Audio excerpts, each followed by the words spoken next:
Chapter 10, 12. It was a green spore that looked like a type of fungus.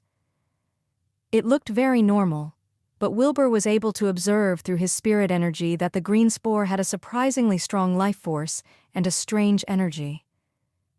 He picked up the spore curiously, searching through it with his spirit energy. The next second, Wilbur's eyes widened in shock.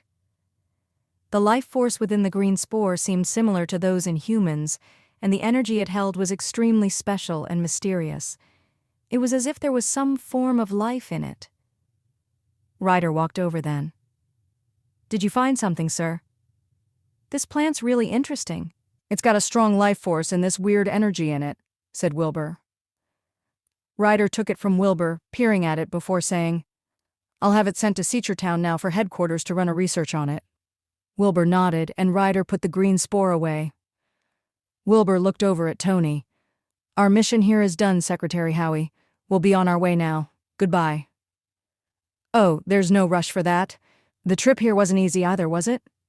"Why don't we go for a meal and chat before we go?" Tony said at once. Wilbur frowned. "That won't be necessary.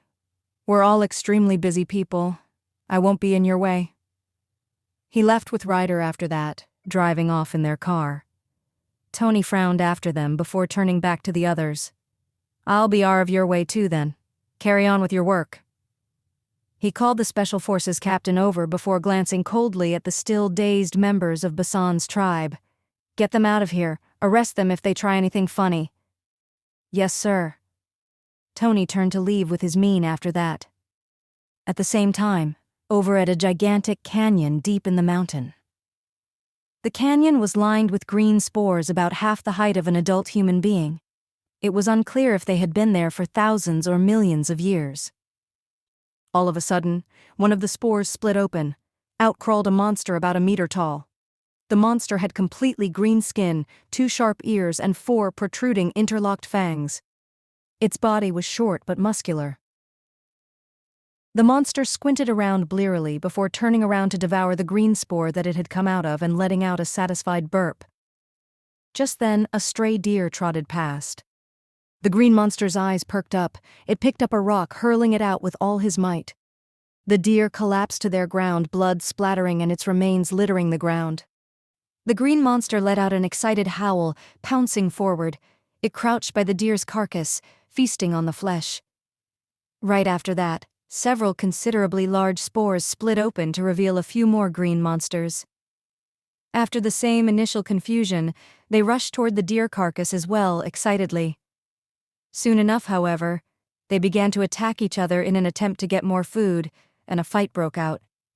The monsters tore each other with whatever means they could: teeth, fists, the nearest rocks, or branches. Anything within their vicinity was a weapon, and they were determined to win this battle. It was not long before every green monster was wounded to some extent, a trickle of green blood flowing. After a battle that lasted over 10 minutes later, one of the green monsters had killed 2 green monsters and heavily wounded the remaining 2. The 2 wounded green monsters surrendered, then retreated to the side. The green monster that won let out a howl to the heavens. A faint glow shone on his body as he turned back to the deer, enjoying the spoils of war.